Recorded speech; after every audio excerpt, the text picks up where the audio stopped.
시작을 할까요?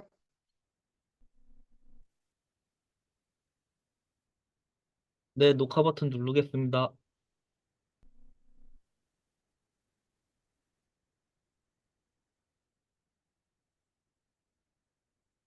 네, 여러분 안녕하세요. 저는 세종사이버대학교 사회복지학과 겸임교수로 있고요. 올해 1학기 때부터 의료사회복지론 강의를 맡고 있습니다. 그리고 어, 그 본업은 서울대학교 병원 의료사회복지팀에서 의료사회복지사로 근무하면서 팀장을 맡고 있습니다. 만나 뵙게 돼서 반갑고요. 제 수업 통해서 뵀던 분도 아마 있으신 것 같고, 또 관심이 있으셔서 찾아와 주신 분도 계실 것 같은데, 이렇게, 어, 이렇게 불금에 시간 내서 와주셔서 너무 감사드립니다. 어, 바로 시작을 하겠는데요.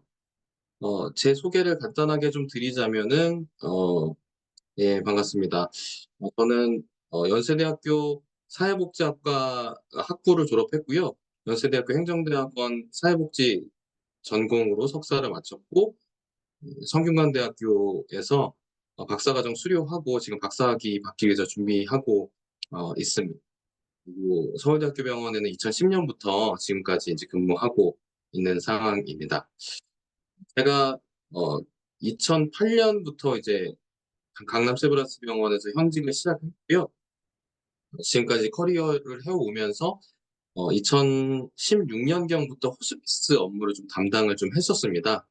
2016년부터 시작해서 어, 2018년 말까지 이렇게 한 약 3년간 정도 자문형 호스피스라는 상급 종합병원에서 주로 하고 있는 호스피스 완화의료 형태거든요.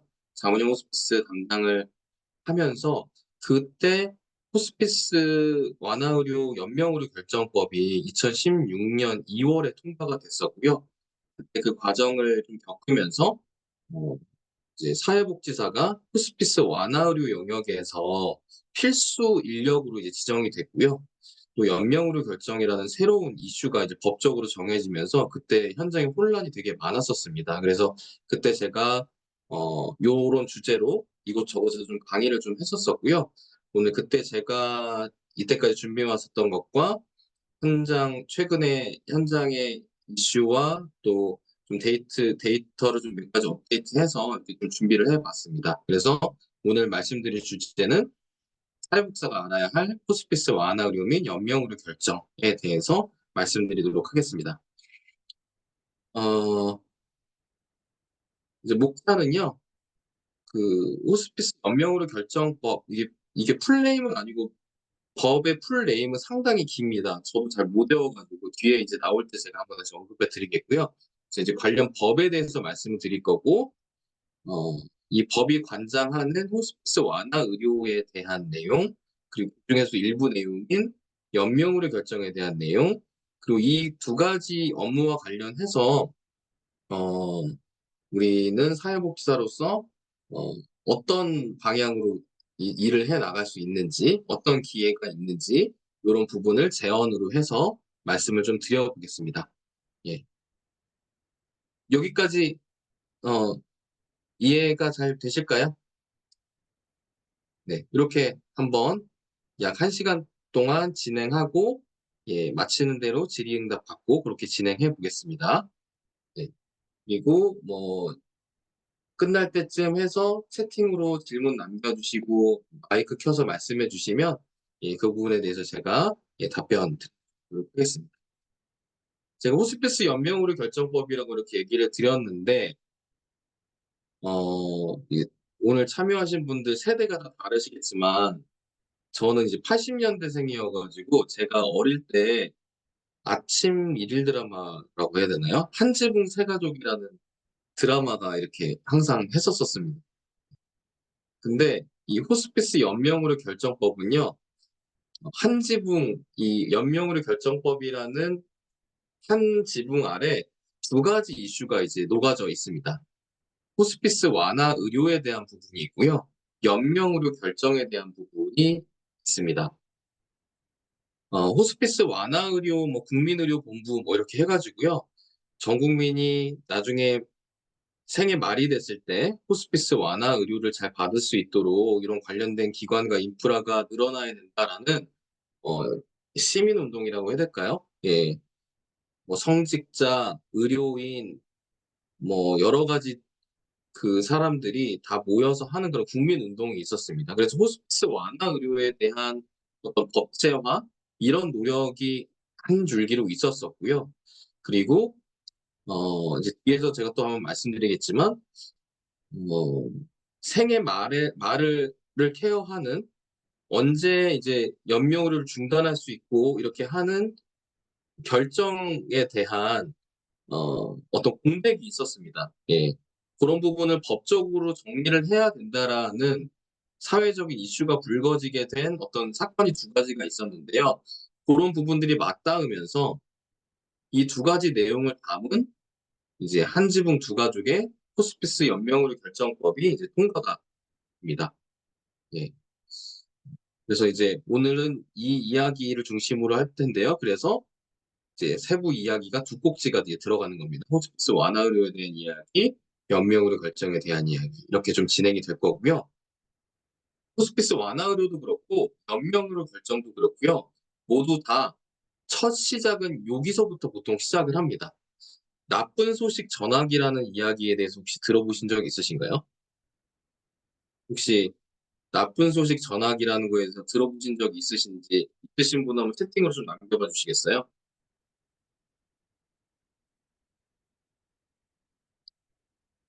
배드 뉴스 딜리버리라고 이제 표현하기도 하는데, 네, 만약에 우리 가족이 또는 나에게 이제 더 이상 치료가 어렵고 호스피스 완화 의료로 가셔야 되겠습니다. 이런 이야기를 들었을 때, 예, 듣는 사람도 충격이겠지만 전하는 사람도 참 이게 어려운 부분입니다. 그리고 인명의료에 대한 부분도 이제 더 이상 치료가 어렵고 지금부터 진행하는 이런 치료는 무의미한 연명 치료일 수 있다 보니 이걸 중단할지 계속 이어갈지에 대한 논의가 필요합니다. 이런 이야기를 하는 종류들이 다 일종의 이제 배드 뉴스라는 거죠. 예. 이 나쁜 소식을 전하는 역할.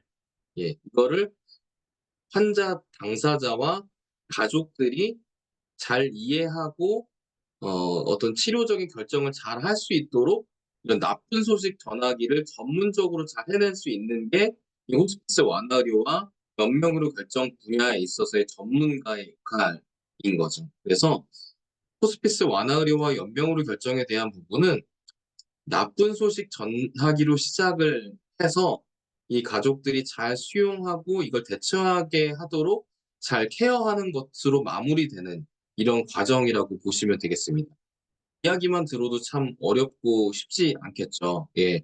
그래서 요런 지금 다음에 이렇게 보여드린 이런 전문 커리큘럼을 만들어서 학회에서 할 정도로 이런 나쁜 소식 전하기라는 부분은 전문가들에게도 참 어려운 부분입니다. 그래서 여기 보면은 이 전현정이라는 분은 의사 선생님이시고요.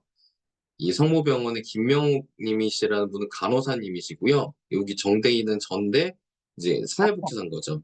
예, 호스피스 완화 의료 영역에 있어서도 그렇고 어떤 연명의료 결정 부분에 있어서도 요 세 직종이 되게 적극적으로 협력을 하고 있고요. 또 특히 호스피스 완화 의료에 있어서는 이 세 직종이 없으면 한 활동에 대한 수가를 받지를 못합니다. 그래서 이 세 직종이 각자 해야 되는 역할 관점으로 이런 커리큘럼을 만들어서 제가 참여해서 진행하기도 했었습니다. 그래서 이때 어 당장의 의료적인 나쁜 소식 전하기에 들어가기에 앞서서 내가 개인적으로 뭔가 나쁜 소식을 전해야 되는 이런 부분부터 한번 가볍게 시작을 해 보는 거죠. 예. 나에게 있어서 내가 들었던 나쁜 소식, 의료적인 부분 말고 내가 떠올렸을 때 내가 나쁜 소식을 어떤 걸 받았던 게 기억이 납니다.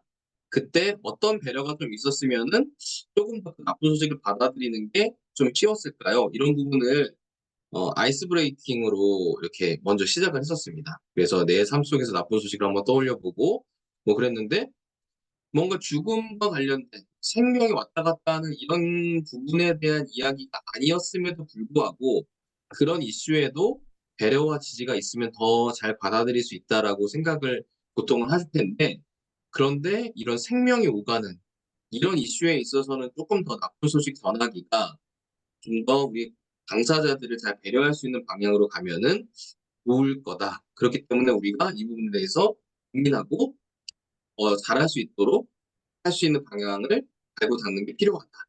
이런 걸로 이제 시작을 했었었고요. 그리고 한 가지 또 핵심 키위 메시지로 전했던 것 중에 하나가 이런 거였어요. 나쁜 소식 전하기는 하나의 분절된 이벤트가 아니라 이렇게 과정으로서 진행이 된다라는 겁니다. 예. 그래서 한 시점에 딱 전달하고 그 가족과 당사자가 알아서 받아들이고 해결하도록 내버려 두는 게 아니라 그 변하는 과정에서 이 받아들이는 이런 과정에서 우리가 계속 지속적으로 돌볼 수 있는 부분들을 계속 포착하고 그런 것들을 제공하고 이런 역할을 하게 되는 거고요. 그리고 이런 나쁜 소식을 전했을 때 그 상황을 잘 이해하지 못하고 잘 받아들이지 못하는 사람이 왜 이렇게 그런 것도 못 받아들여? 음, 이 정도 상태가 안 좋아졌으면은 당연히 호스피스 완화 의료 가야 되고 연명 의료를 중단해야 될 수도 있고 이런 거 이해하는 거 당연한 거 아니야? 이런 게 아니라 너무나 갑작스럽고 뭐 이런 상황들에 대해서 이해하지 못할 수도 있다는 비심판적인 태도를 전문가들이 취하는 게 중요하다. 이런 부분들을 이제 전하기도 했습니다. 근데 여기 영상 시청이라고 되어 있는데 영상은 제가 시간 관계상 지금 따로 준비하지는 않았는데요. 여기서 얘기하는 부분이 이거였어요. 뭐였냐면 연도는 잘 기억나지 않는데 동계올림픽에서 팀 추월이라는 스피드 스케이팅 경기가 입니다. 이렇게 어,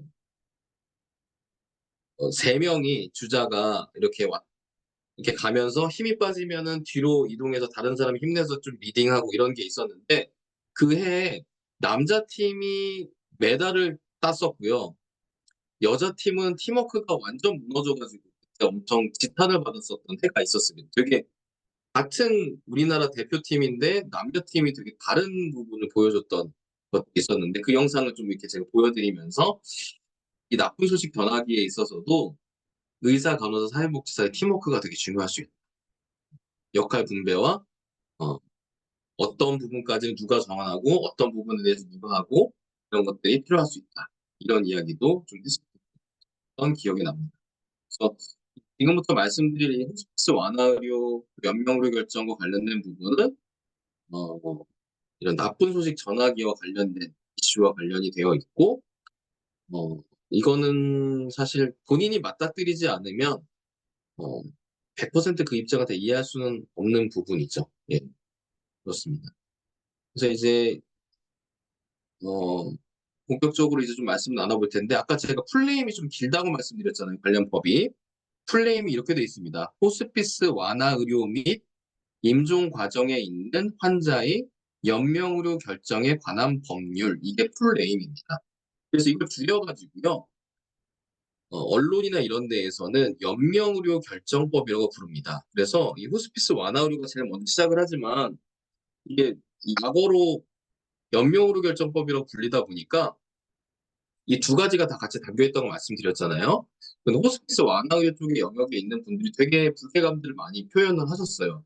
우리 이 호스피스에 대한 논의로 좀 본격적으로 시작해서 사실 이게 만들어진 교두보가 됐는데 왜 법 약칭을 왜 연명의료 결정법이라고 해가지고 이 호스피스 완화 의료는 존재감을 없이 이렇게 만드냐. 그런데 이제 뭐 거의 연명의료 결정법이라고 부르는 게 거의 고정화됐죠. 하지만 풀네임은 이거고 이 두 가지 내용을 다 담고 있습니다. 예. 그리고 여기서 여러분께 한 가지 좀 질문을 좀 드려볼게요. 어, 호스피스 완화 의료를 이용하는 것은 연명 의료 결정에 해당이 될까요?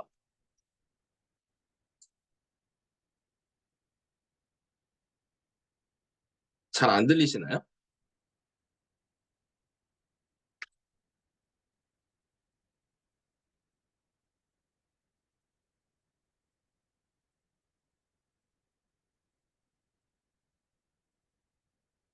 목소리가 울려요?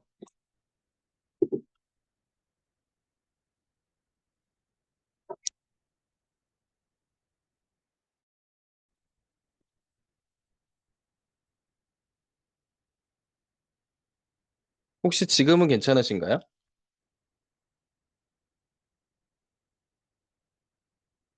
지금은 잘 들리세요? 네네네. 제가 그 이렇게 이어폰 꼈는데요. 이렇게 한번 진행하겠습니다. 질문을 다시 한번 드릴게요. 예, 호스피스 완화 의료를 이용하는 것은 연명으로 결정에 해당되는 것일까요? 어떻게 생각하세요? 아니요라고 대답해 주시네요.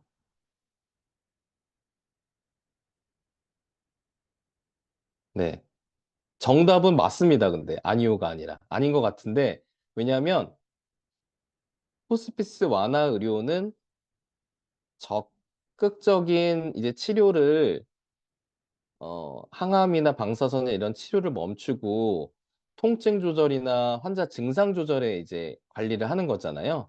그래서 적극적으로 연명 의료를 중단하는 것은 아니지만 이제 어떤 일종의 유보 행위인 거죠. 예. 중단하는 것을 유보하는 행위로서 호스피스 완화 의료도 넓은 의미로는 연명으로 결정을 하는 부분에 포함이 될 수가 있습니다. 그래서 두 가지는 또 연결되는 이슈다 보니까 이렇게 한 법에 담기게 됐다라는 거. 예, 이건 나중에 혹시 의료사회복지론 강의를 안 들으신 분 중에서 다음 학기에 들으실 분은 이 문제에 나올 만한 얘기긴 합니다. 예, 아무튼 그렇습니다. 그래서 호스피스 완화 의료 요쪽 관련된 법은 호스피스 완화 의료에 대한 내용과 연명 의료 결정에 대한 내용이 이렇게 포함이 되어 있는 거고 여러 가지 그런 논의와 저도 이런 공청회 이런 거 엄청 많이 다녔었거든요. 이때 이 관련 법을 제정할 때 결국에 2016년 2월에 법이 제정이 됐고 우리 사회복지사가 여기에 열심히 관심을 가지게 된 이유는 이 호스피스 완화 의료에 대한 내용 관련해서 이 법이라는 게 법이 있고 시행령이 있고 시행 규칙이 있잖아요.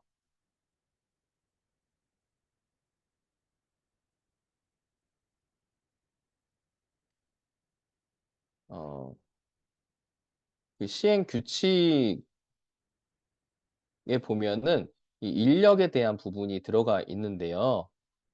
예, 그 거기에 이제 의사, 간호사, 사회복지사가 필수 직종이라는 게 이제 들어가게 됩니다. 그래서 이 뒤에서도 이제 얘기가 나오지만 여러분들께서 좀 관심을 좀 가지실 만한 이유가 의료 현장에서 내가 일을 하고 싶으시다. 그러시면은 이 호스피스 완화 의료 영역에서는 의료사회복지사 자격이 필수는 아니에요. 네. 사회복지사 1급을 가지고 이 관련된 교육이 있습니다. 60시간 이상의 교육을 받으시면은 이 현장에서 일을 할 수가 있습니다. 사회복지사 1급 자격만으로도. 그래서 사회복지사들이 좀 많이 주목을 하게 되고 실제로 진출할 수도 있는 그런 기관입니다.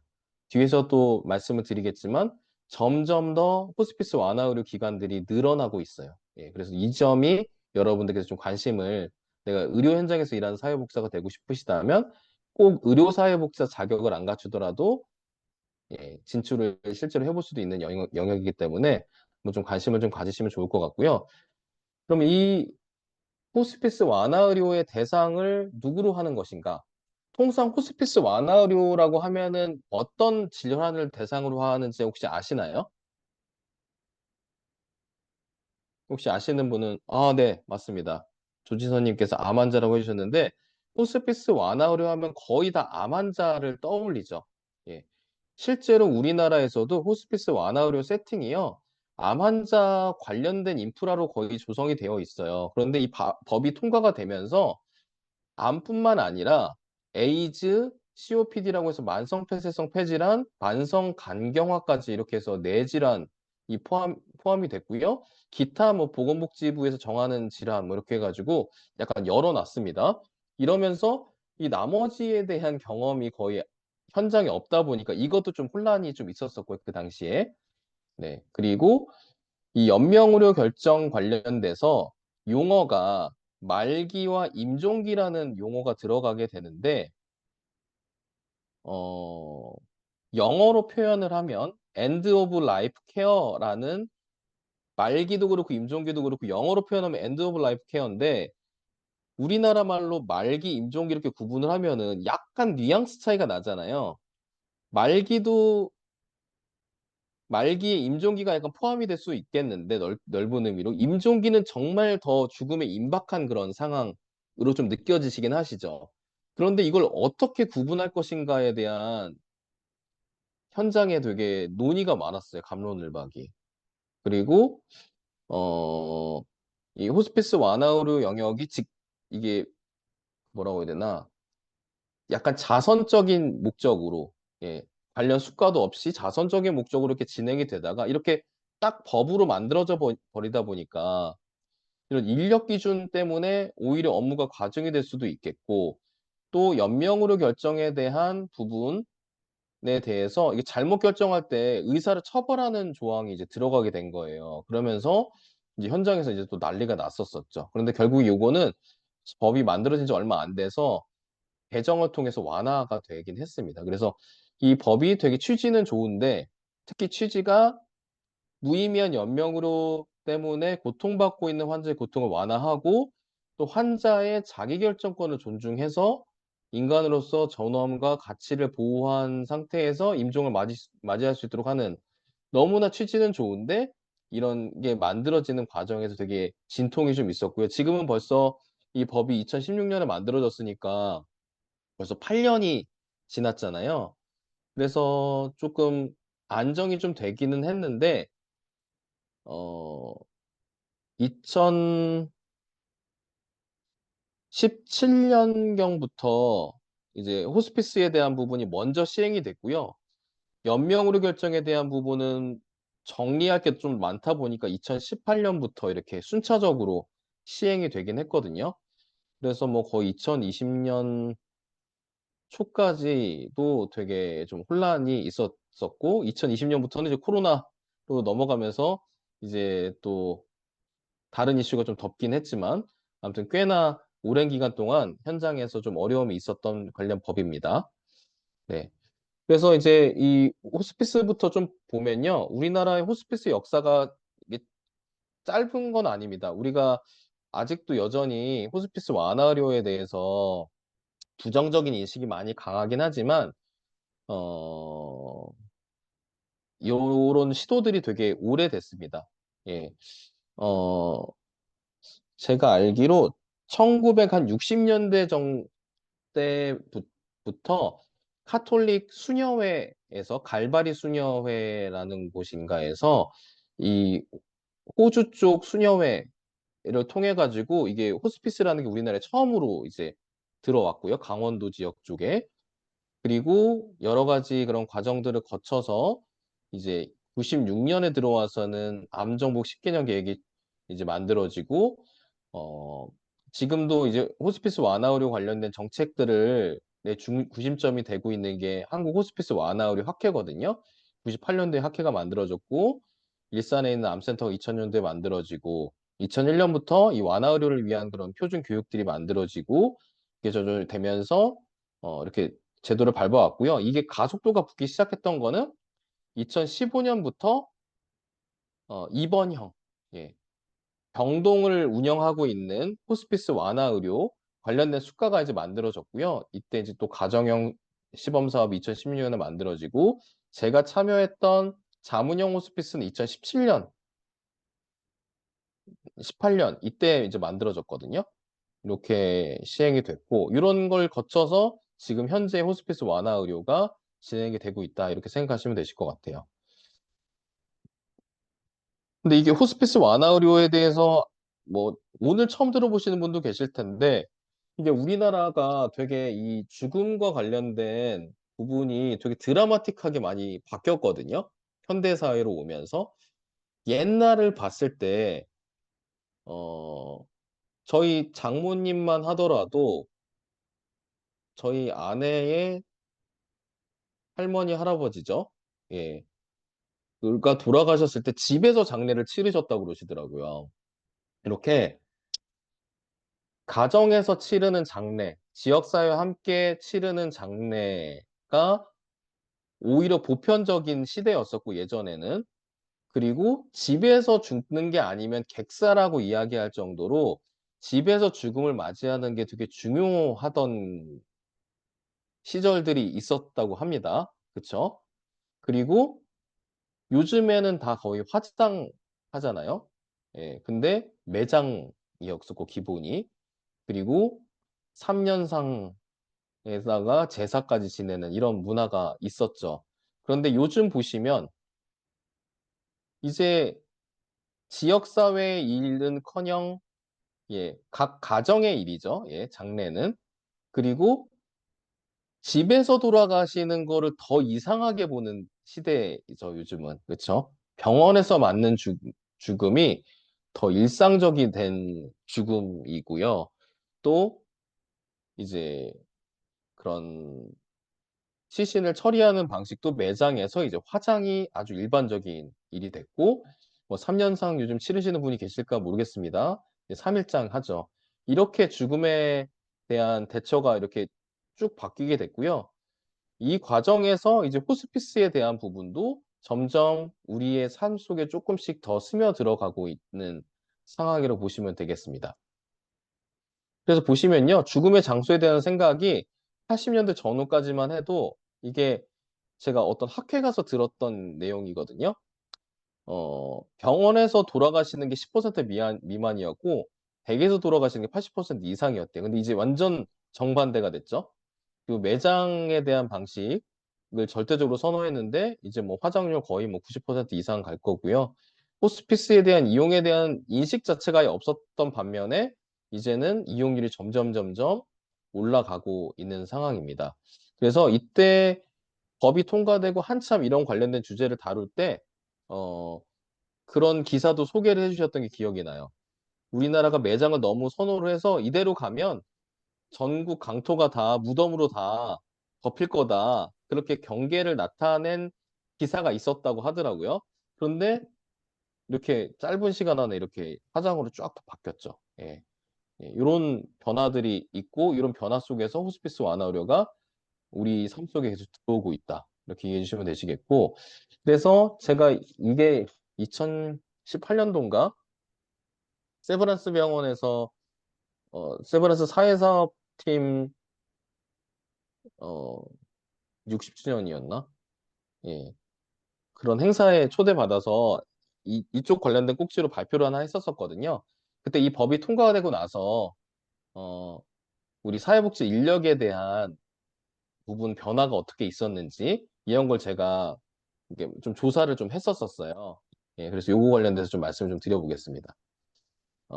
이건 뒤에서 제가 한번 호스피스 완화 의료 영역과 연명의료 결정에 있어서 법이 통과된 이후 사회복지 관련된 일이 얼마나 늘었는지 관련돼서 좀 보여드려 볼게요. 네. 자, 먼저 이제 호스피스 완화 의료인데 아까 말씀드렸던 법이 통과되면서 임종기, 말기 이 구분에 대한 이슈가 조금 있었고 또 주로 호스피스 완화 의료라고 하면은 성인에 대해서 생각을 하시잖아요.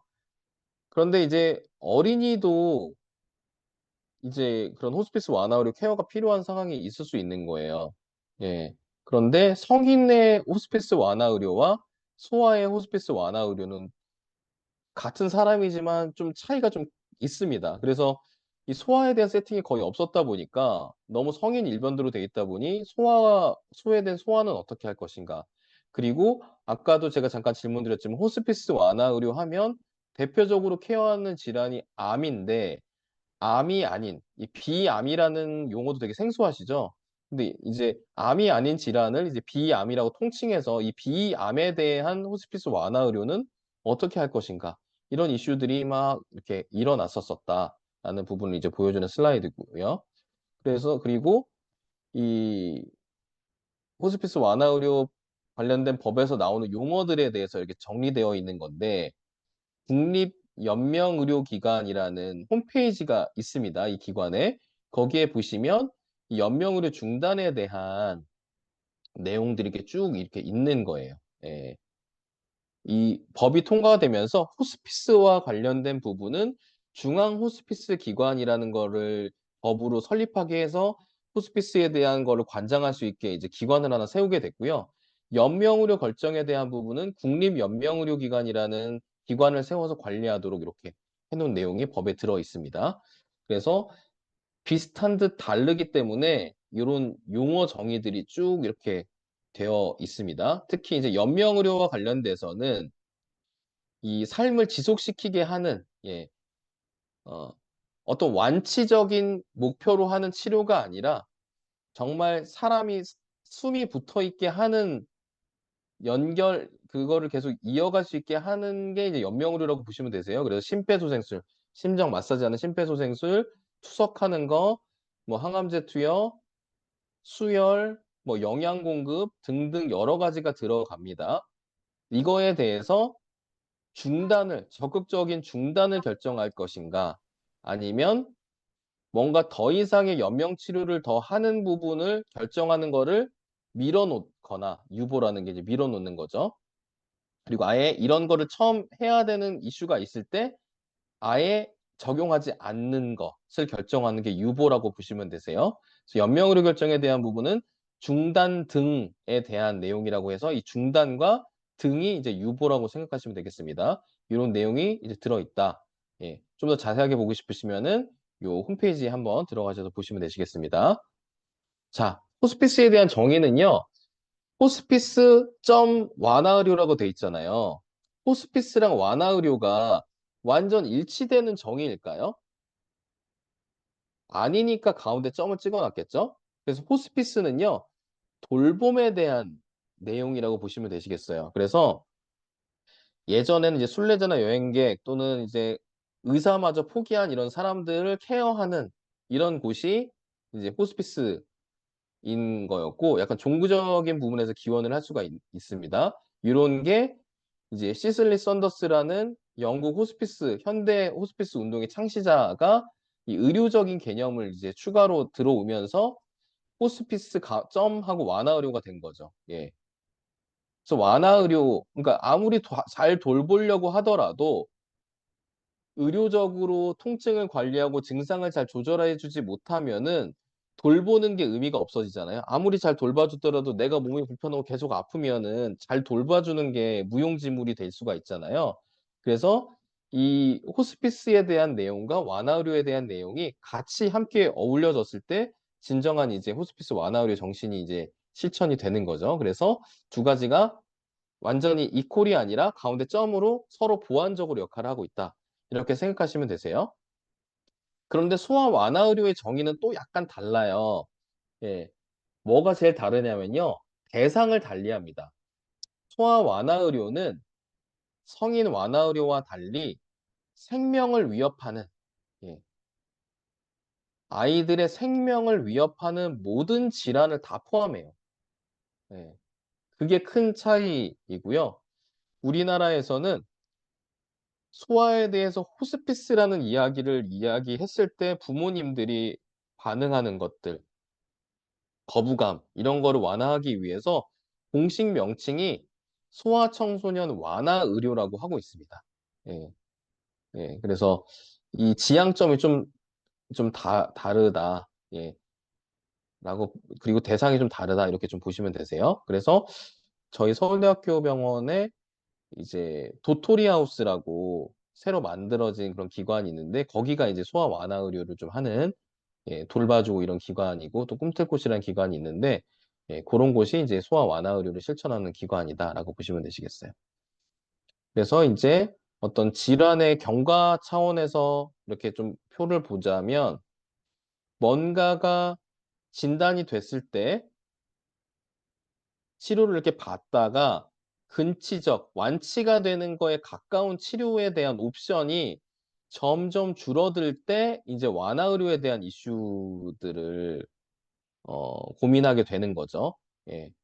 이렇게 하다가 더 이상 어떤 근치적인 완치를 목적으로 한 치료가 옵션이 더 이상 없어지게 되면 이제 말기 진단을 받게 되는 겁니다. 이제 더 이상 적극적인 치료가 어려울 테니 이제 호스피스를 이용해야 되겠다. 요 나쁜 소식을 듣고 이렇게 이동하시는 분이 있고요. 전동을 하시는 분도 있고, 이걸 받아들이는 과정에서의 어려움을 막 겪다가 임종 직전에 가서 이 호스피스 완화료에 대한 서비스도 제대로 받지 못하고 그냥 돌아가시는 경우도 있습니다. 그래서 이 호스피스 완화의료의 케어의 영역은 이렇게 예, 사별하신 이유까지도 남아있는 가족들을 돌보는 역할까지 하는 게 호스피스 완화의료라고 보시면 되시겠고요. 여기 완화의료에 대한 표현은 어떻게 보면은 증상 조절, 서포티브하는 이런 케어들까지 같이 포함한 완화의료인 거고 이제 정말 돌아가시기까지 얼마 안 남은 이런 상황에서는 이 호스피스 완화 의료로서 돌봄, 전인적인 돌봄을 제공하는 역할을 하게 된다. 이렇게 보시면 되시겠습니다. 그래서 이 호스피스 완화 의료가 지향하는 거는 전인적인 돌봄이에요. 그래서 이 통증이 오는 토탈 페인이라고 하는데 이 고통이 오는 요인이 신체에서 오기도 하고 내가 정리하지 못한 사회적인 요인으로부터 오기도 하고 뭐 어떤 정서적인 부분도 있고 어떤 영적으로 고통을 호소하시는 분들도 계시죠. 예. 그래서 이런 여러 가지를 같이 다 돌보는 게 전인적인 돌봄이라고 하고 이걸 지향하는 게 호스피스 완화 의료입니다. 그걸 위해서 이렇게 한 직종이 주도하는 게 아니라 이 전체 직종의 리더는 의사가 하긴 하는데요. 의사, 간호사, 사회복지사 이렇게 세 직종이 필수 인력으로 되어 있고 여기 셋만으로 못하는 부분을 어떤 종교적인 부분에 대해서 채워줄 수 있는 성직자, 또 자원봉사자 이런 분들이 한데 어울려서 다학제 팀을 구성해가지고 하고 있는 게 호스피스 완화 의료입니다. 그래서 이렇게 여러 인력들이 같이 함께 동참하고 있고요. 그중에서 사회복지사의 역할은 우리 가족의 상황을 파악, 평가하고 경제적인 어려움이 있다면 지원하고 다학제 업무 간의 협업 업무를 같이 하고 이 임종하셔서 뭔가 퇴원하시게 되실 때에 대비해서 정보도 제공하고요. 자원봉사자들 동원해서 뭐 아로마 마사지를 해주신다든지 같이 말벗이 되드린다든지 뭐 이런 것도 있을 수 있고 자원봉사자 모집 관리 뭐 이런 것도 하고요. 사별가족에 대한 모임 및 뭐 프로그램 이런 것들까지 여러 가지 역할을 하고 있습니다. 그리고 이 역할 중에 하나가 같이 녹아들어져 있는 거고요. 의사, 간호사, 사회복지사 재직종이 60분 이상 상담을 했을 때 이 수가가 반영되도록 이렇게 번들 수가로 되어 있고 이제 재외 상담료 또 돌아가셨을 때 임종 관리료 등등이 측정이 되게 되어 있습니다. 예. 그래서 전인적인 돌봄을 위해서 신체적인 평가, 심리사회적인 평가, 사회적 평가, 영적 평가 이런 것들이 필요할 수가 있고 그러기 위해서 이런 부분들을 저희가 사회복지사가 주목해서 보고 있다. 이 가족이 어떤 환자가 죽음을 앞두고 너무 어려워하는데 그게 때로는 남겨질 자녀에 대한 걱정에서부터 비롯되기도 하고요.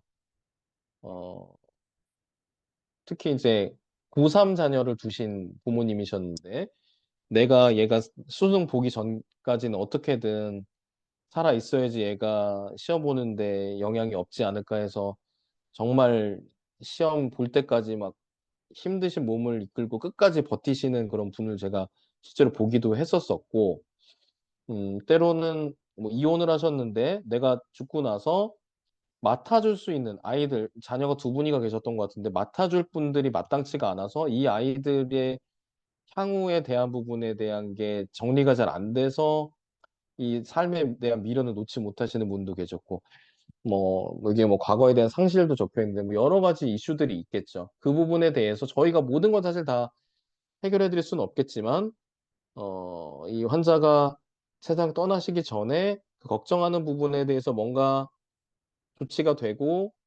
우리가 할 수 있는 노력들을 최선을 다하고 있다라는 것을 보여드리면서 좀 편안하게 가실 수 있도록 도와드리는 역할, 전반적인 역할들을 이제 사회복지사들이 호스피스 완화 의료 영역에서 하고 있다고 생각하시면 되시겠습니다. 그래서 호스피스를 하는 이런 형태도 전용 병동을 운영하는 입원형이 있고요. 가정으로 방문하는 형태의 가정형이 있고 전용 병동은 없고 병동에 산재되어 있는 환자를 직접 찾아가서 그러니까 환자들이 입원형과 달리 모여 있지가 않는 거죠. 이 병동 저 병동에 나눠져 있는 거죠. 거기에 가서 돌봐드리는 형태도 있고 아까 잠깐 말씀드렸던 소아청소년 완화의료라고 해서 예, 어린이 환자를 대상으로 한 완화 의료도 이렇게 있습니다. 그리고 또 한 가지 시범 사업으로 요양병원형 완화 의료도 있다고 하는데 그거는 이제 그렇게 있다고까지는 알고 저도 잘은 모르겠습니다. 예. 그러면은 제가 아까 꼭 호스피스 완화 의료 영역에서는 꼭 의료사회복지사가 아니어도 된다고 말씀을 드렸잖아요. 예, 사회복지사 1급 소지자만으로 가능한데요. 이 아까 그 연명의료 결정법 시행령 시행규칙 찾아보시면 이 교육에 대한 기준들도 다 나와 있어요. 그리고 중앙 호스피스 기관 홈페이지에 들어가시면 이렇게 완화의료 사업 안내 뭐 이런 것도 있으니까 혹시 관심 있으신 분 한번 찾아보시면 좋을 것 같은데요. 아까 말씀드렸던 시간이 없어갖고 그 강의에서 좀 빠진 게 음, 있어서. 이게 기본이고요. 입원형 호스피스가 기본이어서 이거는 60시간 교육을 들으면 되고요. 여기에 약간 변형이잖아요. 가정형, 자문형, 소아청소년형 이런 것들은. 그래서 요 나머지는 이걸 기본으로 듣고요. 플러스로 16시간의 전문 교육을 더 들어야지 교육에 대한 이수가 되는 거예요. 그래서 총 76시간의 교육을 들어야 됩니다. 예. 그리고 예, 1급을 소지해야 되고. 근데 이 교육을 듣고 싶어 하시는 분들이 많으셔가지고요. 현직에 있어야지, 예, 이 호스피스 완화의료의 현장에서 근무를 하셔야지 이 교육에 들어가실 수가 있어요. 경쟁이 되게 치열합니다. 예. 그리고 이 현장에서 일하는 분들을 학회 이런 데서 만나보면은 한 절반 정도가 의료사회복사 자격도 같이 갖고 계신 분도 계시고 한 절반 정도는 사회복사 1급만으로 하고 계신 분들이 계세요. 그래서 비중이 꽤 있기 때문에 제가 지금 오늘 오신 분들 중에서 의료 쪽에 관심 있으신데 지금 의료사회복사 도전하기는 이미 커리어를 하고 있어서 좀 애매하고 그러신 분은 이런 쪽으로 한번 주목해 보시길 한번 좋겠다라는 걸 좀 말씀을 드립니다. 자, 기관이 어떻게 되느냐?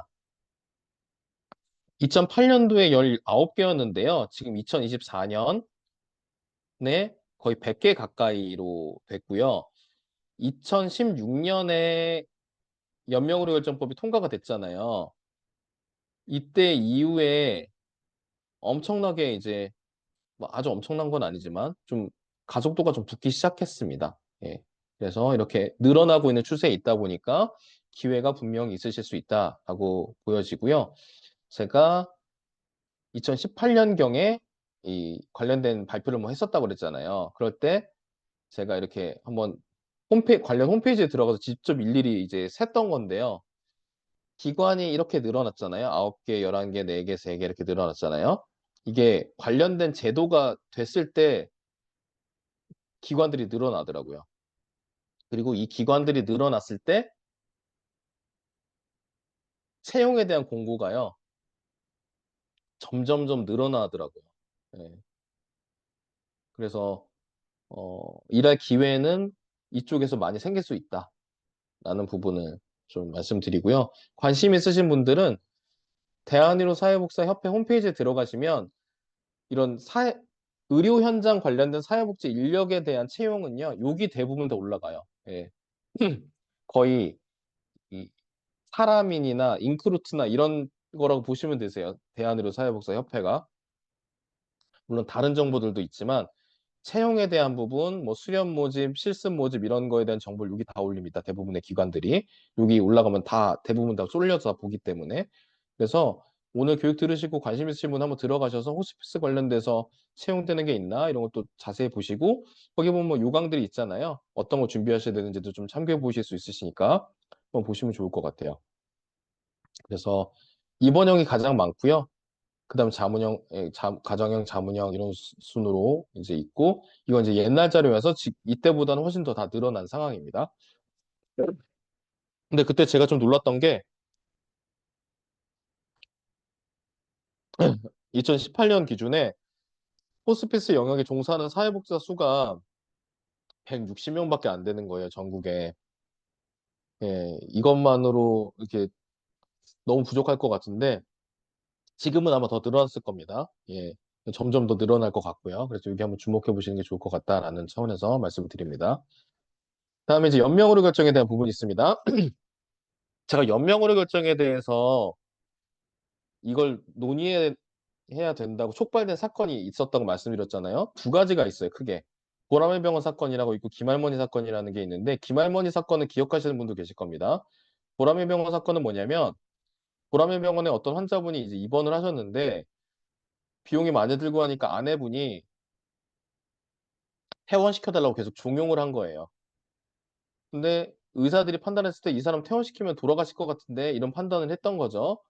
근데 환자 보호자가 너무 강요를 하니까 서명을 받고 이제 퇴원을 시킨 거예요. 그런데 아니나 다를까 집에 가셔서 이제 돌아가신 거죠. 이 A 할아버지가. 그래서 이제 너무 당황한 이 부인이 경찰에 신고를 했습니다.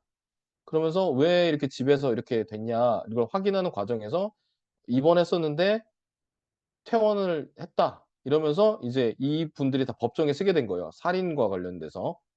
예. 그래서 아내는 실제로 살인죄를 구형을 받게 됐고요. 이 관련 의사들은 살인 방조죄가 돼 버린 거예요. 근데 왜 이렇게 됐냐면 뭐 질문을 이제 했을 때 이제 판사님이 이 사람을 퇴원 안 시켰으면 이 사람들을 살릴 수 있었냐?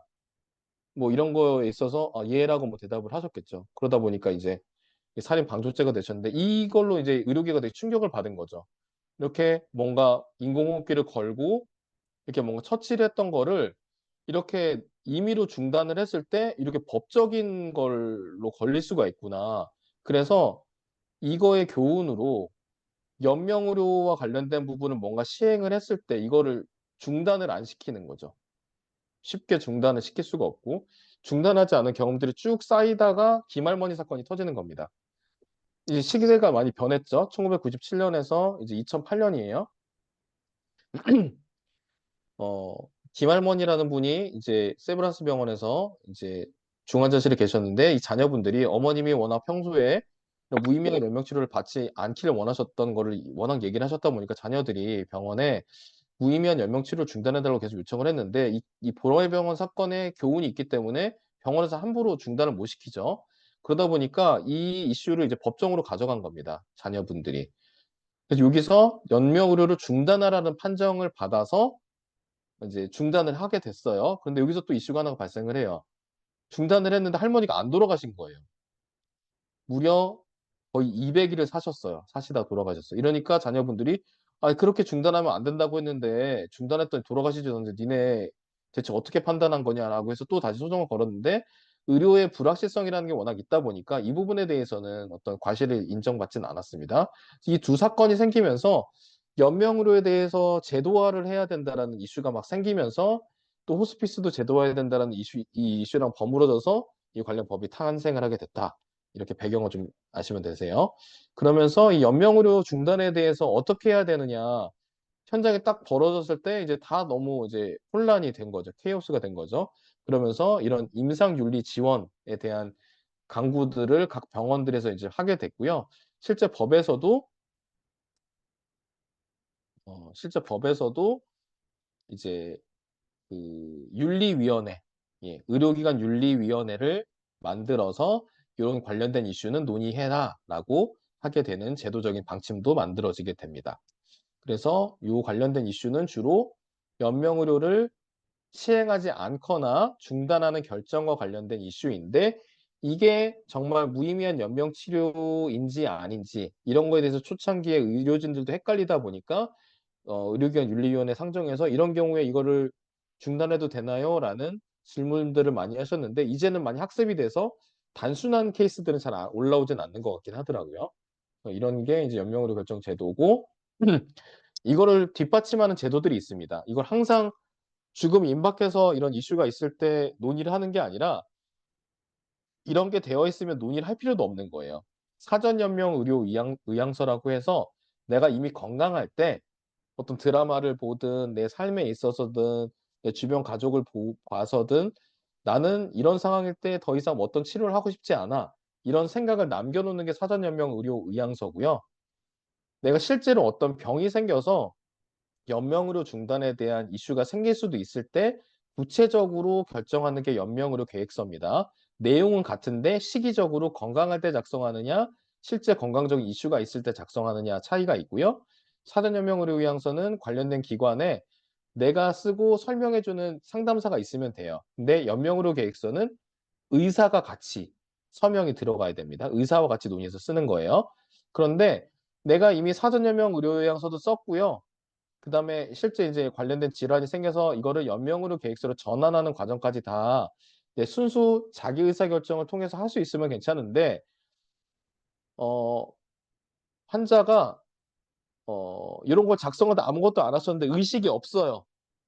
그러실 경우에 가족들의 대리 결정으로 갈 수도 있습니다. 그럴 때는 가족 2인이 평소에 이 환자가 이야기해 놨던 진술을 이제 동일하게 해 주는 2인이 있으면 되고요. 2인이 없고 가족 안에서 뭔가 엇갈린다 의견이. 그러면 가족 전원 합의가 있을 때 이런 연명으로 결정을 할 수 있게 돼요. 근데 만약에 노숙자거나 무연고 환자가 이런 상황이 발생이 된다. 이런 사전 연명 의료 의향서나 연명 의료 계획서를 작성하지 않은 상태에서 그런 무연고자가 의식이 없는 상태에 빠졌다. 그러면 이 사람은 연명 의료 중단 논의를 할 수가 없습니다. 예.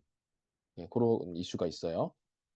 자, 그래서 연명 의료 의향서는 관심 있으신 분은 지금도 쓰실 수가 있으세요. 거주하시는 지역 건강보험공단 지사에 가시면 쓰실 수 있고 양식은 뭐 이런 식으로 되어 있습니다. 네. 한번 썼다고 처리를 못하진 않아요. 근데 본인만 처리를 할 수 있어요. 사전 연명 의료용사를 써놨는데 내가 의식이 없어진 상태면요. 내가 아닌 다른 사람이 처리할 수는 없어요. 질문 하나 들어오셨는데 우선 1순위가 되는 거죠. 사전 연명 의료용사가 써져 있으면은 그걸 바탕으로 이제 연명 의료 계획서로 전환하는 논의를 하게 되는데요. 그 과정에 있어서도 만약에 전환하는 과정에 환자가 의식이 없다. 이걸 논의할 수 있는 상태가 자기결정권을 할 수 있는 상태가 아니다. 그러면 가족과 같이 상의해서 이걸 적용을 하게 되는 거죠. 예. 그렇습니다. 1순위가 되는 게 맞기는 맞습니다. 예. 그런데 이게 내 생각이 바뀔 수도 있다 보니까 내 생각이 바뀌었을 때 철회할 수도 있어요. 네. 그런데 어, 생각이 바뀌었는데 미처 이거를 내가 내 스스로 철회를 못 해놨다. 그러면 이거는 효력이 있게 되는 거죠. 예. 그런데 이걸 써놨다고 무조건 다 이대로 되는 건 아닌 게 가족들의 아주 극심한 반대에 부딪히게 되면 이걸 써놨다고 해서 무조건 그대로 다 지켜지는 건 아닐 수는 있어요. 그렇습니다. 양식은 이렇게 생겼고 그런데 여기서 이제 사회복지사로서 좀 봐야 될 부분은 이 결정이요. 존엄한 죽음을 위해서 나의 자기 결정을 위해서 하는 취지로 만들어진 거잖아요. 그런데 이렇게 되면 좋은데 사이드 이펙트가 있는 거예요. 잘못 쓰는 사람들. 의사결정자가 없어 가지고 내가 죽었을 때를 미리 대비하기 위해서 써 놓는 경우도 있고요. 자녀한테 부담 안 주려고 쓰는 경우도 있고요. 뭔가 자살을 내가 시도하려고 하는데 그전에 이걸 미리 써 놓는 경우도 있고 우울감과 소진 등으로 인해서 이거를 쓰려고 하시는 분도 있는 거죠. 그럴 때 상담을 통해서 무조건 온다고 다 써 드리는 게 아니라 이게 다른 이슈에 기인한 거일 때는 다른 쪽에 도움을 받으실 수 있도록 걸러서 다른 서비스를 이용하게 도와드리는 이런 역할을 사회복지사가 좀 해야 되는데 이 사전연명의료의향서 상담하는 상담사의 기준은 관련된 교육을 이수하면 돼요. 다른 자격이 기본 베이스가 꼭 무슨 자격이 있어야 되거나 그런 건 아닙니다. 근데 물론 사회복지사 자격이 있으면 이런 부분을 이해하고 환자 중심으로 상담하는 데 충분히 더 좋은 배경이 되긴 하겠죠. 예, 이런 부분들이 있는데 문제는 사전연명의료의향서 상담사에 대한 사회복지사 일자리는 그렇게 크게 늘진 않았어요. 의료기관에서. 다른 기관에서는 잘 모르겠는데 호스피스 완화 의료에 있어서 사회복지사는 필수 인력으로 딱 됐기 때문에 늘어나는 데 영향이 있지만 사전연명의료의향서는 상담한다고 돈을 받는 건 아니거든요. 그러다 보니까 관련된 인력이 막 늘어나지는 않았던 것 같습니다. 네. 그래서 이런 다른 자살 사고라든지 다른 부분에 대해서는 다른 쪽 서비스를 이용할 수 있도록 잘 교통 정리를 하는 것들이 좀 필요할 수 있다라는 거 이해해 주시면 되겠고 연명의료 계획서는 아까 내용은 거의 비슷한데 의사랑 같이 쓴다. 실제 이 연명의료에 대한 이슈가 있는 그런 상황에서 쓴다. 그렇게 이해해 주시면 되시겠어요? 양식은 이렇게 생겼습니다. 네, 그래서 차이는 사전연명의료 요양서는 만 18세 이상의 본인이 자기 의사를 표현할 수 있는 성인이면 다 쓸 수가 있고요. 연명의료 계획서는 의사랑 같이 쓴다. 대상 질환은 뭐 제한은 없는데 예, 작성 시기는 사전연명의료 요양서 건강할 때 언제든 자기 의사만 있으면 쓸 수 있는 반면에 연명의료 계획서는 어떤 이슈가 있어야 되는 거고요. 건강 관련된. 작성 기간은 이렇게 인증된 기관에서 쓰셔야 되시는 거고 연명의료 계획서는 의료기관 윤리위원회가 설치된 곳에서 쓸 수가 있고요. 예, 작성 내용은 비슷합니다. 예, 돈이 사전연명의료에서는 발생하지 않고 연명의료 계획서는 의사가 같이 하다 보니까 수가가 발생을 합니다. 그래서 의료기관 윤리위원회가 이런 전반적인 것들을 관리하는 역할을 의료기관에서 각각 이제 진행을 하게 된다라고 보시면 되시겠고 이런 부분에 있어서의 사회복지 역할이 있는데 저희 병원에서는 이쪽에 투여되는 사회복지사 인력이 1인이 있어요. 예. 그래서 역할을 아주 잘하고 계신데요. 어, 뭐 모든 기관에서 다 그렇게 늘어나는 건 아니어가지고 좀 제한적이긴 한 것 같습니다. 그리고 이런 프로세스가 어떻게 되느냐 이 부분은 국립연명의료기관 홈페이지 들어가시면 나와 있거든요. 한번 관심 있으신 분들 한번 보시면 좋겠습니다. 자, 아까 말씀드렸지만 이 연명으로 관련된 사회복지사 일자리는 뭐 크게 뭐 늘어나진 않았던 것 같아요. 예. 그래서 이런 법이 통과가 되고 나서 현장의 인력 시장과 관련돼서는 호스피스 완화 의료 영역에서는 영향이 꽤 큰데 여기서는 사회복지 인력 관련돼서는 큰 영향이 없었던 것 같습니다. 자, 이제 재원인데요. 쭉 이야기를 들어보셨는데 제가 나쁜 소식 전하기로 시작해서 이런 가족들이 잘 받아들일 수 있도록 돌보는 역할로 이제 마무리가 된다고 말씀드렸잖아요. 그러다 보니까 이 소진이 따라오는 일이에요. 예, 그리고 의사, 간호사는 비교적 연차가 쌓이면서 이렇게 고연차이신 분들이 좀 계속 있는 반면에 사회복지사는 힘들다 보니까 정규직 자리도 많이 없고 하다 보니까 전연차들이 왔다가 소진돼서 나가고 이게 좀 반복돼서 사회복지사 중에서는 호스피스 완화 의료 영역에 있어서 숙련된 사회복지사들이 좀 많이 부족한 상황입니다. 그래서 더 이제 소진에 더 노출이 많이 될 수 있는 그런 여건이라고 볼 수가 있겠죠. 그래서 호스피스 완화 의료 영역에 있어서는 자기 관리, 셀프 케어, 어, 뭐라고 해야 되나, 어, 마음 챙김 이런 것들이 좀 많이 필요한 영역이다. 이런 각오가 좀 필요한 영역이라는 거 좀 말씀 좀 드리고요.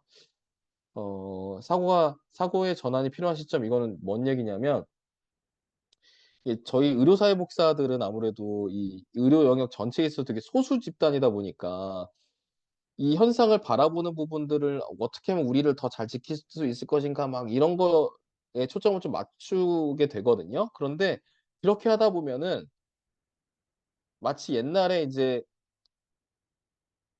지구가 중심이고 이제 이런 나머지가 움직인다라고 했던 이게 정설이었잖아요, 예전에는. 근데 실제는 이거죠. 지동설이죠, 실제는. 그래서 우리를 가운데 놓고 이 현상을 파악하려다 보면 우리가 실제로 중심도 아닌데 그러다 보면 이 현상에 대한 대처가 좀 잘 안 된다는 거죠. 그래서 이 전체적인 판을 보고 여기서 우리 사회복지사가 잘할 수 있는 부분을 잘 캐치해서 가는 게 중요하다. 그런 상황에서 이 현상을 좀 바라보고 대응하는 거에 대해서 우리가 좀 열린 사고가 필요하다. 그리고 그때 당시에 이제 커뮤니티 케어가 또 2018년도에 막 한참 이래 가지고 여기서도 이 호스피스 완화료에서처럼 우리의 기회를 발견할 수 있지 않을까? 어, 그런 생각을 좀 했었던 시절이 있었거든요.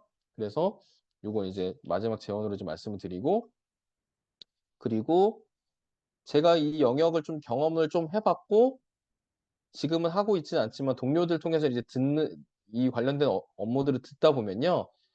그때나 지금이나 생각이 변함없는 부분 이거예요. 사회복지사가 정말 잘할 수 있는 영역이다. 예. 그래서 여기에 있어서 우리의 어떤 비전이 분명히 있는 영역이다라고 생각이 들어요. 호스피스 완화료와 연명의료 결정에 대해서. 그래서 좀 관심들을 많이 가지셨으면 좋겠고, 이 부분은 제가 호스피스 완화료 관련된 강의할 때 항상 마지막에 넣는 시인데, 생애 말에 그분의 마지막으로 만나는 사회복지사일 수 있잖아요, 저희가.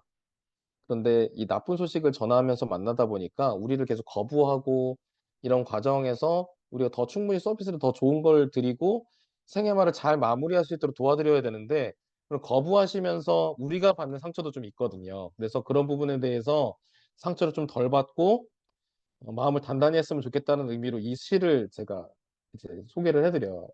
제가 한번 읽어볼게요. 제목은 원이고요. 에드윈 마크햄이라는 분이 쓰신 시입니다. 그는 원을 그려 나를 밖으로 밀어냈다. 나에게 온갖 비난을 퍼부으면서. 그러나 나에게는 사랑과 극복할 수 있는 지혜가 있었다. 나는 더 큰 원을 그려 그를 안으로 초대했다. 예. 이런 과정이 호스피스 완화의료와 연명의료 결정 과정에서 만나는 환자와의 그런 과정이지 않을까 싶어요. 그래서 더 큰 원을 그리려면은 내가 내 스스로의 마음 챙김이 잘 돼야지 가능하다 보니까 나 스스로도 지키면서 내가 만나는 대상들을 잘 같이 함께 지킬 수 있는 음, 이런 마음의 준비가 필요한 영역이 호스피스 완화의료, 연명의료 결정에 대한 영역이지 않을까 싶습니다. 제가 준비한 부분은 여기까지고요. 네. 한 시간을 꽉 채워서 이렇게 했는데요. 혹시 지금부터는 뭐 질문 있으시면 질문 받고 마무리하겠습니다. 예. 혹시 뭐 질문 있으신 분은 네. 윤리위원회가 열리고 결정되는 기간은 사안에 따라서 좀 다른데요. 엄청 긴박하게 결정이 돼야 되는 사안도 있을 수 있다 보니까 기관마다 조금 대응 방식이 다를 수 있는데 소위원회를 둬서 빨리 처리할 수 있는 것들은 하고 좀 이렇게 쉬운 결정이 아닐 경우에는 소위원회 먼저 한 다음에 전체 위원회를 소집해서 이렇게 하거든요. 근데 위원들이 꽤 많다 보니까 소위원회는 뭐 한 빨리 모이면은 뭐 바로 모이시기도 하고 한 2, 3일 안에 결정이 되는데 전체 회의는 뭐 일주일도 걸리기도 하는 것 같아요. 예. 그거는 이제 사안에 따라서 좀 다른 것 같고 기관에 따라서도 조금 약간 다를 것 같습니다. 네, 뭐 편하게 뭐 질문 주십시오. 뭐 이렇게 메신저로 주셔도 좋고요. 예, 이렇게 채팅으로 주셔도 좋고 마이크 키셔서 여쭤보셔도 좋습니다. 네, 의사, 간호사, 사회복지사의 팀워크를 말씀해 주셨는데 사회복지사 역할이 정서적으로 클까요? 라고 질문을 주셨는데요. 어, 각 환자마다 어떤 사람이 더 마음에 와닿게 작용하는지는 사실 좀 다 달라요. 그래서 이 나쁜 소식을 전하는 과정이다 보니까 대부분 거부적인 태도를 가지시는 분이 훨씬 더 많거든요. 예. 그래서 일단 종합 선물 세트를 이제 널어 놓는 거죠. 누가 통할지 모르니까. 그래서 어떤 사람은 의사한테 되게 정서적 지지를 더 받는 사람이 있고 어떤 사람은 간호사한테 더 받고 어떤 사람은 사회복지사한테 더 받고 어떤 사람은 셋 다 아니고 자원봉사자한테 더 정서적 지지를 더 받고 이런 경우들이 있습니다. 그래서 그거는 이제 케이스 바이 케이스일 수 있는데 어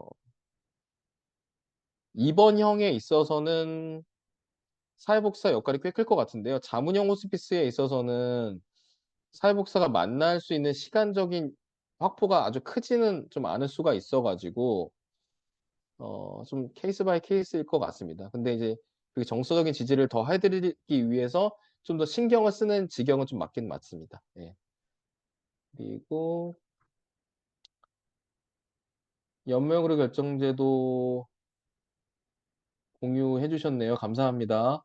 예, 조지선님 감사합니다. 예. 다음으로 호스피스 완화 의료 교육생을 뽑는 기준이 있다면 무엇인가요? 라고 해주셨는데 현직에 있다는 기준은요. 호스피스 완화 의료 기관에서 일하는 사람을 현직의 기준이 있다고 보시면 되겠습니다. 예. 그래서 내가 입사를 했어요. 뽑혔어요. 호스피스 완화 의료 영역에. 그러면 3달 안에 이 관련된 교육을 다 이수해야지 수가를 책정할 수가 있어요. 그러다 보니까 현직에 있으신 분들 중심으로 이 교육에 인로를 시켜주거든요. 그러다 보니까 내가 관심이 있는데 현직에 없는 사람은 계속 밀리는 거예요. 예.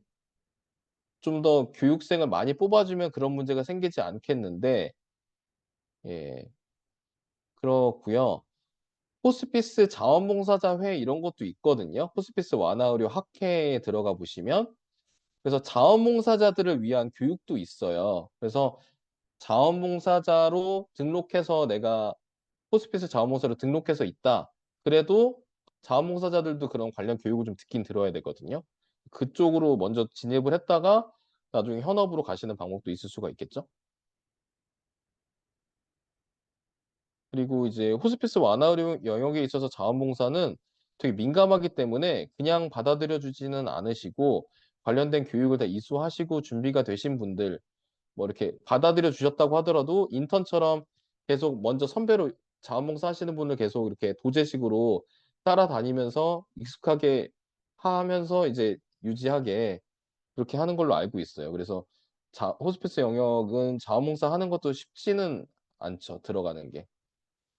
권영선님께서 가족간병으로 한 달가량 입원을 했었었는데 좋은 기억 있으시다고 하시네요. 예, 이용을 잘 하셨고 또 결정을 빨리 내려주셔서 그 이용을 충분히 하셨던 것 같아요. 근데 대부분은 이 나쁜 소식을 잘 받아들이지 못하시고 걱정하고 하다가 시간을 보내다가 가시면은 정말 돌아가시러 가시게 되는 꼴밖에 안 되는 경우들이 있거든요.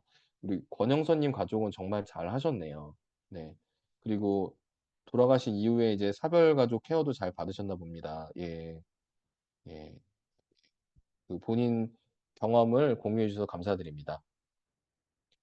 네, 권병준님께서 의료 정신건강사회복지사 진로에 관심이 많으신데 수련 기간의 숫자나 TO 증가, 현실적 급여 수준의 개선 등 여지나 계획은 없나요? 이렇게 질문 주셨는데요. 의료사회복지사와 정신건강사회복지사는 사실 조금 다릅니다. 예, 어, 관, 법제도로서 국가 자격이 먼저 된 거는 정신건강사회복지사가 먼저 됐고요. 정신건강법이라는 먼저 근거법이 있다 보니까 먼저 자격이 됐었고, 의료사회복지사 자격은, 어, 2018년도에 이제 국가 자격이 됐죠. 예. 그래서 두 가지가 비슷하면서도 좀 차이가 좀 있는데요. 정신건강 영역 사회복지사는 수련기관이 의료사회복지 수련기관보다 숫자가 좀 많아요. 그래서 수련에 들어갈 수 있는 기회는 좀 많은 반면에 의료기관에서 정신건강사회복지사 수련과정 뽑는 데들은 기관이 많지는 않거든요. 그래서 의료기관에서 일할 수 있는 의료기관에서 일하는 게 목표시라면 의료사회복지사 도전하시든 정신건강사회복지사 도전하시든 둘 다 좀 어려움이 좀 있으실 수는 있고 정신건강사회복지사 쪽은 급여 수준이 아주 높진 않은 걸로 알고 있습니다. 그리고 수련 기간마다도 급여를 주는 데도 있고 안 주는 데도 있고 그런 차이가 좀 있는 것 같아요. 그 반면에 의료사회복지사는 수련 기간 수가 좀 적지만 대부분 수련 급여를 줍니다. 예.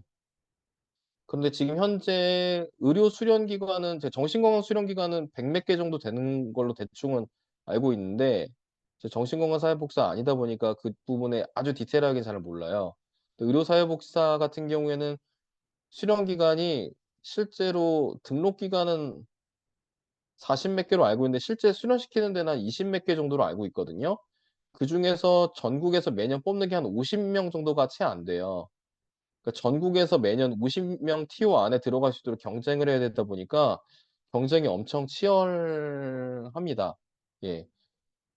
그 의료사회복지사 같은 경우에 수련 급여가 대충 최저 시급으로 맞춰서 주거든요. 최저 급여로. 그래서 한 대충 200 세후로 200 조금 안 되게 받지 않을까 싶기는 하고요. 의료사회복지사로 취업을 하셨을 때 급여 수준도 소속된 의료기관에 따라서 좀 천차만별이긴 해요. 이제 상급종합병원에 근무하는지 종합병원에 근무하는지 어딘지에 따라서 좀 다 다른데 일단 상급종합병원에 입사하시게 되시면 사실 급여 수준의 개선이 더 되면 좋긴 좋겠는데 뭐 거의 대기업 수준이긴 하니까 상급종합병원으로 가시면은 뭐 정신건강사회복지사든 의료사회복지사든 그런 복지 여건들은 꽤 괜찮긴 한데 제가 다른 기관들은 제가 직접 한 건 아니어서 정확하게는 잘 모르겠습니다. 예. 요양원 요양원에서 기관 삽입 이런 부분들 진행은 아마 쉽지는 않을 거고 요양원 이런 데는 의사가 상주하는 건 아니시잖아요. 그래서 연명치료 관련되는 거는 이제 의료기관에 대한 거고 예. 요양원은 이제 의료기관이 아니기 때문에 연명의료기관에 해당은 안 되는 걸로 이해하시면 되겠습니다. 네.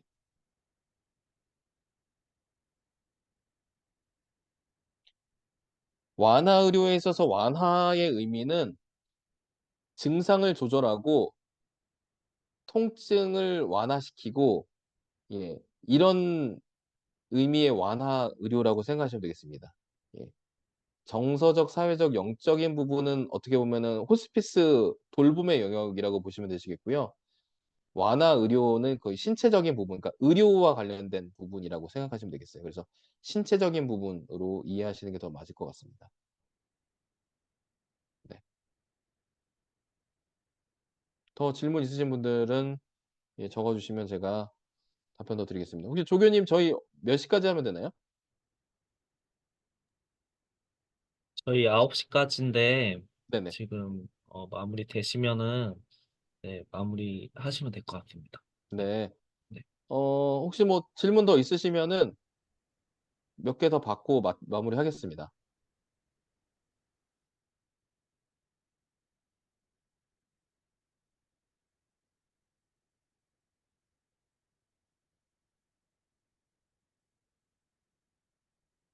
혹시 뭐 이후에 뭐 더 질문하실 게 혹시 생기시면은 제가 유튜브 채널을 개인적으로 운영하고 있어요. 의료사회복지사 정재희 TV 유튜브에 치시면 나오는데요. 거기에 뭐 영상에 댓글 남겨주시면 제가 댓글 다 답변 다 드리고 있고요. 아니면 뭐 인스타로 이제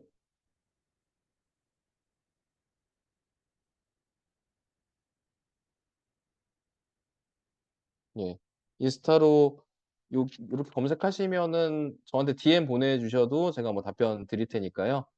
예 그렇게 해주셔도 되시겠습니다. 네. 예. 예 감사합니다. 네네. 도움이 되셨는지 모르겠습니다. 예. 혹시 뭐 이번 요 특강 통해서 의료 영역에 관심이 혹시 생기신 분들 중에서 아직 제 의료사회복지로 강의 안 들으신 분이 계시면은 내년 1 학기 때 예 들으시면은 좀 더 전반적인 내용에 대해서 이제 들으실 수 있게 되고요. 만약에 강의 듣게 되시는 분들은 2 강과 12 강에서 이제 호스피스랑 연명의료 부분 제가 다루게 되는데 거의 그 부분 다 오늘 거의 대부분 언급을 했거든요. 그래서 좀 아마 들으시면 수월하실 수는 있을 겁니다. 네. 예 그러시면은 오늘 그럼 특강은 이걸로 마무리하도록 하겠습니다. 예 늦은 밤까지 들어 주셔서 감사드리고요. 예 즐거운 방학 되십시오. 감사합니다.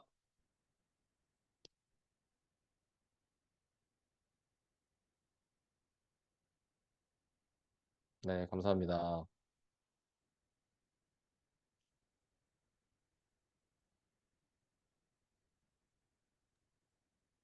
그럼 종료하도록 하겠습니다. 네 감사합니다. 조교님 감사합니다. 네, 방학 잘 보내십시오. 네, 주말 잘 보내세요. 네 감사합니다. 네.